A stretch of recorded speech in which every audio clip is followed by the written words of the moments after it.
Whenever you are ready. Okay. So before I begin, I will begin with acknowledgments. I absolutely want to thank my advisors, Professor McAlpin, Professor Wrigley, Gib Mason, and David Hoffman, who can't be here, and really just the entire INDS department. I think it's definitely taken a village to get me to this moment. Been through multiple capstone iterations, this being the fourth, so I think it's lucky number 4. And I mean, it's just incredible the amount of time that all my advisors have spent with me, just talking about capstone, but just attention to my academic career. I really don't know where I'd be if I hadn't been an INDS major, and so tremendous thanks to all of you. And so with that, I will begin. And so the way I will begin is I will be passing around these microgreens. We'll start right here. Can we eat them? Yeah, please eat them. It's green, do not be afraid. And so these are campus-grown microgreens. And you can get them at Wild Greens, and I'm going to begin with a story about how those greens got to this 7th floor of the library today. And so how it happened was that it was 2014, the garden had just been built, and it was local week in the dining hall. And Tom DeLuca, who is the district manager for Chartwell's, approached the garden asking if we had any produce we would like to feature on the menu. And he offered to pay us in cash. And that was a real light bulb moment. It was like, wow, students really can impact the food system here at UBC. And at the same time, students across the university were also getting involved in the Real Food Challenge, which is a nationwide movement led by students to get campus dining to transition 20% of purchasing to real food by the year 2020.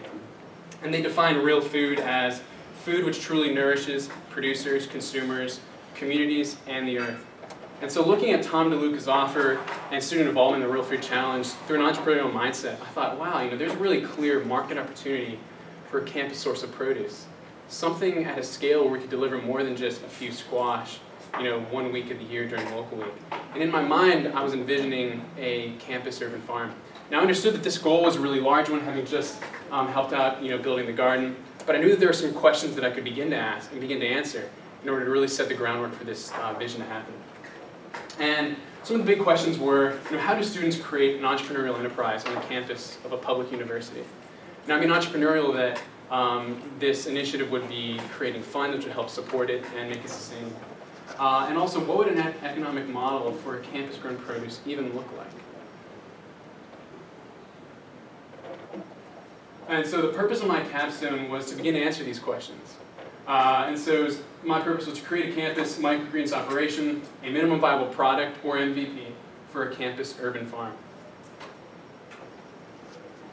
And so I began, so what an MVP is, it is a lean startup methodology, which is something in the tech entrepreneurship world I pulled from my background originally as a tech entrepreneur. And the whole notion is that business leaders need to treat their businesses like experiments. And that every business has a series of assumptions. And through a minimum viable product, you want to interact with the marketplace as soon as you can to learn what you don't know, to really test your assumptions. And so these are the kind of steps you go through. You break down your grand vision. Things like, do customers recognize they have a problem you're trying to solve? If there's a solution, would they buy it? Would they buy it from us? Can we provide and build a solution that will provide that problem? All those questions really resonated with me when I was thinking of this idea. And so Jill Wrigley introduced me to microgreens, which you have before you. So they're harvested after 1 to 2 weeks. They're really popular in high-end restaurants. And they were an ideal MVP candidate because it would allow us to start growing produce on campus with little kind of financial commitment. The whole idea was the only way we could figure out what are the administrative and bureaucratic obstacles to growing produce on campus in an entrepreneurial enterprise was to actually grow produce on campus with an entrepreneurial enterprise. The only way you can walk, making the path while walking kind of mentality. And so microgreens are ideal, like I said, minimum amount of space. And so this is how I broke down the microgreens MVP. So following with lean startup methodologies, you want to say, all right, what do we need to learn? How are we going to test that? And how can we do that as quickly as possible with as little resources? So this is how I broke down the microgreens MVP. I wanted to find out, could students even grow produce someone would buy? Could they get customers? And would students care? And how would we nest this kind of initiative in a campus ecosystem? Who would work for it? What exactly would be the financial structure? These are all really big questions that I was juggling with. So those questions are really geared towards how would students create an entrepreneurial enterprise. But also the question of why was really interesting. And so I did a literature search to really begin to understand this and help contextualize what I was trying to do in the greater food movement. And so I pulled from the discipline of civic studies, which looks at Americans' view of democracy. And it shows that our view of public life is really through a lens of consumption. This whole idea that to be free means to consume. And discipline really states, and we have some thought leaders of this discipline on our own campus, such as David Hoffman, says that to have a vibrant democracy, people need to internalize the concept of civic agency. This whole notion of co-creators of our surroundings, as we say here at UBC. I also pulled from urban agriculture, and many of the sources that I initially looked at were focusing on what are the productive capabilities of urban agriculture? Can this feed the cities of the future? But there were also a number of papers in this field that said, maybe just focusing on production is really missing the point. Maybe the real benefit of urban agriculture is education. So looking at this compound concept of civic agriculture, I was able to, like I said, really better contextualize my efforts. So the future of food, it needs to be one that reimagines, this traditional framework of consumers and producers. Having CSAs and farmers markets isn't really going to solve the problem, because what those are changes in marketing strategies, direct to consumer. But is it really changing our relationship to each other and place and food? And I thought this quote by Lord and Line really captures it perfectly. When our only voice is through the marketplace, it is very poor at best. When we connect principally as producers and consumers, we are still living off the land and not in it, off nature and off each other. And so thinking about what an urban farm would look like, I thought, thinking about the food movement on campus, yes, dining services should source more produce from local sources. Yes, that's part of the solution, but there is also an and. We come to college not just to learn how to be better consumers, more informed consumers, but we come with intentions to be scientists, entrepreneurs, engineers, artists, and all these disciplines play a role in reimagining food and our relation to food in the future. And so the real potential for a campus urban farm, or any kind of enterprise on campus that grows food, is to allow students to create a living laboratory where they can engage with these concepts and really get their hands dirty. And so people really resonated with this concept. So to get the MVP started, I pitched the idea to the UBC Idea Competition, won first place, and I used the prize money as seed funding. Like literally, I bought seeds with the money. And this allowed me to get it started. Also, I worked with Professor Jill Wrigley to incorporate the MVP into her class as a project-based learning module, meaning that students, and some of them are here right now, I forgot to thank them, but they're a big part of this. So these students would help me market the produce, grow, harvest it, all those things required. And to begin learning how to actually grow microgreens, I shadowed Greg Strella at Great Kids Farm to really kind of get my feet wet before I just jumped in head first. And the great thing about the MVP is we started to hit obstacles almost immediately, and that was the whole point. So the first obstacle was that when I explained to Carol, the director of the greenhouse, the entrepreneurial component of my capstone, she said, whoa, whoa, whoa, you can't use this space anymore, that's not research. So I had to redefine entrepreneurship as a valid form of research on a public university. And so I was able to do that and come to the agreement with the biology department that the True Greens MVP would be treated like any other kind of faculty research lab. And that when a faculty member gets funding for their research, part of the funding is used for overhead expenses. And so in that way, I was able to nest this idea of an entrepreneurial enterprise within already established structures of the university. So it's talking about results of the MVP. So after 2 months of working with Jill's class, learning how to grow microgreens, we had our first sale to Chartwell's. This is us tabling during that first week. So they're featured at Wild Greens. You can get them any day of the week. We've continued to make deliveries.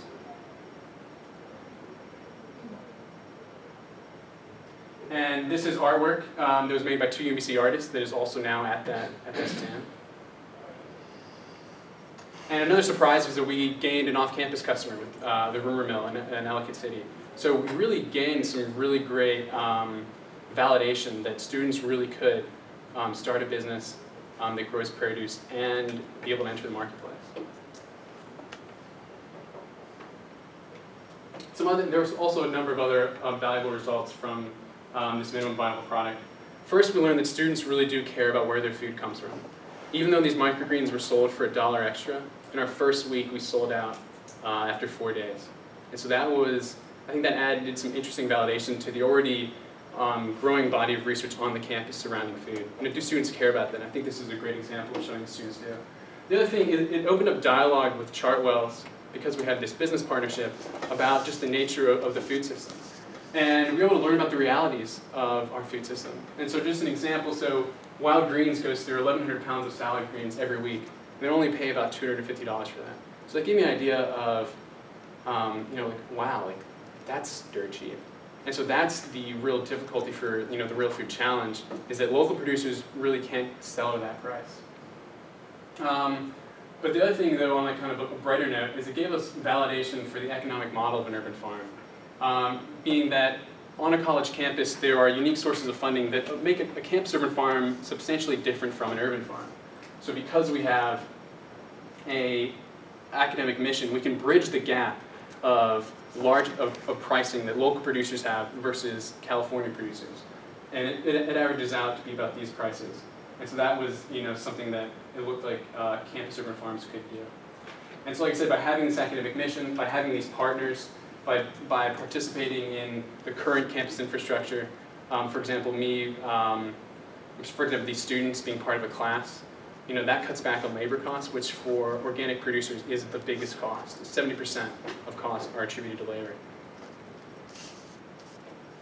To communicate my results, I'm working on creating a website, because a lot of this information I've gathered wouldn't really fit into your traditional paper.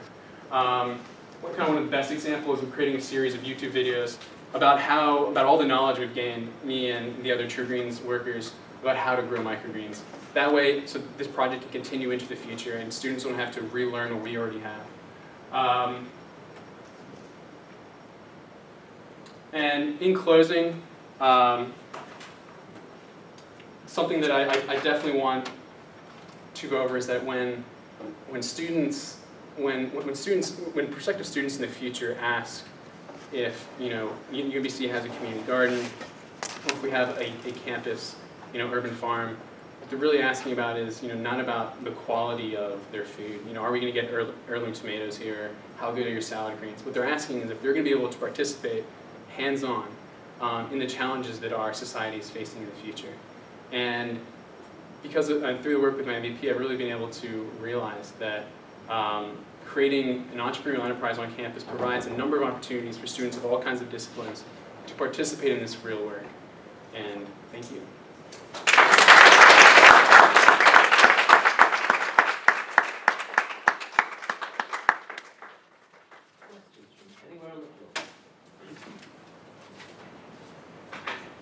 Microgreens are nice. Oh, thank you. Yeah, that is a superfood mix. If you really like them, they're at Wild Greens. Just delivered some this morning. So how different are these from the sprouts that I grew as a college student? So They're a few days older? So my understanding is that sprouts are grown purely in water, right?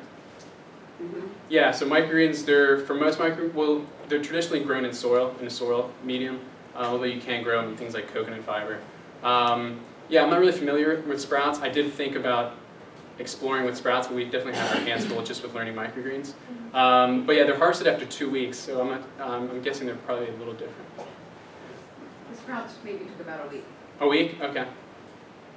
Professor McAlpin. I'm just curious how your involvement with True Greens, how this project impacted the way you learned, especially your learning and how you drew from these different disciplines in this past year.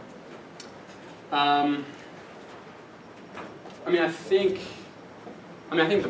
the way it impacted the way I learned was that I don't think I ever had like a better, just kind of, if the project was like just a better medium for like learning, where because I was having to, I'd started a business before, sold it and things like that, but I never really, I think this was like the purest entrepreneurial experience I ever had, in that I was managing inventory, doing the accounting sheets. I was really doing like the full loop of what it takes to run a business.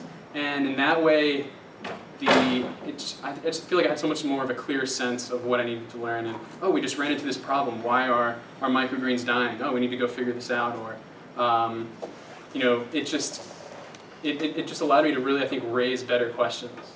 And it was just really fun. And it's cool to see your work have a tangible result. Being able to engage also with other people that are active in like your space. Like engaging with the chef off campus has been really interesting. Just kind of addition to my understanding of the food movement, where I'm understanding someone else's perspective. Chef owner operators are really passionate individuals about food, and they have their own kind of special outlook on where our food system needs to go. And it was just cool to have that kind of engagement where I was doing literature search, but I was also engaging with chefs, like in face-to-face. It was just a really rich experience. Thanks. Patricia. I really liked the way you laid out your project with multiple questions. Thank you. And your responses to that were helpful. My question is, what is the question that you're still working with that you can't answer yet?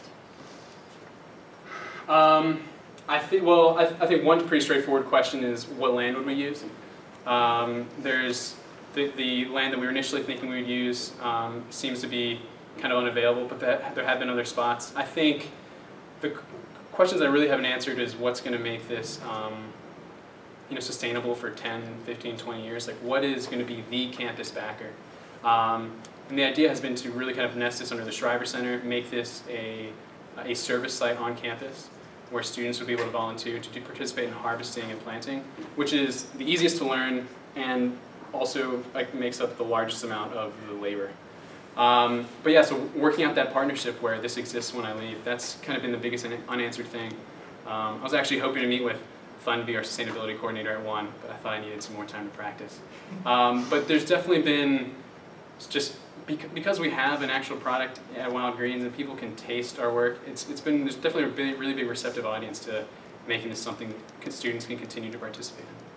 But yeah, so what campus body takes this on is kind of the biggest question now. Eric. So you said you think that one of the lessons you took from this is that a campus farm is viable. And I saw $7 a pound, and I saw $2 a pound, and I heard cheap labor, but I don't see, that's 3 times, that's 3.5 times. So how is it viable? Good question. So, like I said, so the reason why it's $7, so I got that number from Big City Farms, which is an urban farm in Baltimore, who really have based a lot of their model on an idea of what an urban campus farm would look like. I mean, that number is so big because of labor, and so the only cost that the microgreens operation had was the cost for soil and seed. And I mean, you bring up a good question. Like when I would show the numbers of our operation to business people, they thought I was insane because it's just a ridiculous amount of we could say profit. And I had one investor even say, "It sounds like you're just using slave labor, Andres." Like what is? The university has lots of familiarity with cheap labor market. Yeah. That's the only way this works. Well, I guess so. The way this works is that students are already It's about looking at the economic value of project-based learning. So students are already doing this kind of work. For example, the students in Jill's class would already have been doing some kind of project, but by directing it towards something that can generate revenue to help its sustainability, to fund similar kinds of research on campus, I think there's just something very valuable about that. Not only are you giving people a hands-on learning experience, but they can see that they're creating some sort of economic value that will continue to support their research. Like I envision that with the proceeds from an urban farm, we'd be able to give out maybe specific kind of undergraduate research awards specifically around food. The reason I put the partners of the mechanical engineering and computer engineering class up here is that they're really interested that if we ever do build a hoop house on this campus, that they would want to integrate it into their senior capstone course, and see if students could create a wind harnessing hoop house. One where you could make sure that the greenhouse was hot enough in the winter and that you could make up for the lack of sunlight by renewably powering growing lights. So yeah, you could look at it as slave labor or something like that, but it's like I said, it's really just redirecting existing streams of funding and existing energy into something that can create economic value and can bridge a gap that's hard for other